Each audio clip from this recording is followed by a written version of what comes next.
வணக்கம். சற்று முன் வெளியான முக்கிய தகவல்கள்.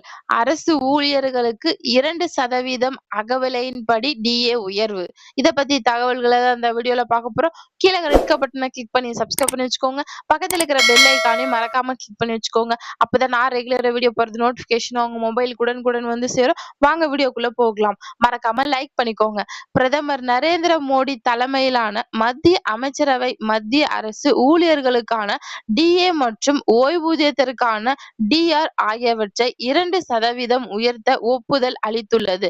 இந்த டிஏ அதிகாரப்பூர்வ இணையதளத்தில் ஜனவரி 2026 முதல் அமலுக்கு வரும். 8வது ஊதிய குழுவின் கூட்டத்திற்கு முன்னதாக ஊதிய கோரிக்கைகளை வலுத்து வரும் நிலையில் 2% டிஏ உயர்வுக்கு அமைச்சரவை ஒப்புதல் அளித்துள்ளது.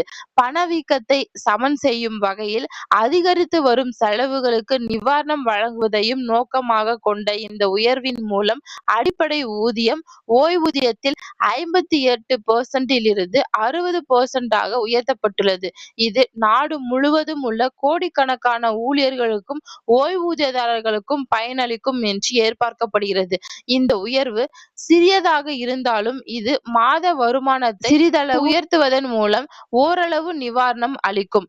டிஏவானது பணவீக்கத்துடன் தொடர்புடையது மற்றும் ஆண்டுக்கு இருமுறை வழங்கு வரும் ஜனவரி முதல் டிஏவானது பணவீக்கத்துடன் தொடர்புடையது மற்றும் ஆண்டுக்கு இருமுறை வழக்கமாக ஜனவரி மற்றும் ஜூலை மாதங்களில் திருத்தி அமைக்கப்பட்டிருக்கிறது. இந்த முறை அறிவிப்பு சற்று தாமதமானது. டிஏ என்பது அரசு சம்பளங்களின் ஒரு முக்கிய பகுதியாகும். உயர்த்தி வரும் விலைகள் சமாளிக்க ஊழியர்களுக்கு உதவும் வகையில் இது தொடர்ந்து திருத்தி அமைக்கப்பட்டுள்ளது.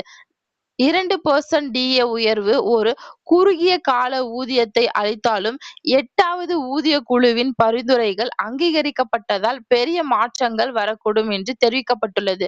நன்றி, வணக்கம்.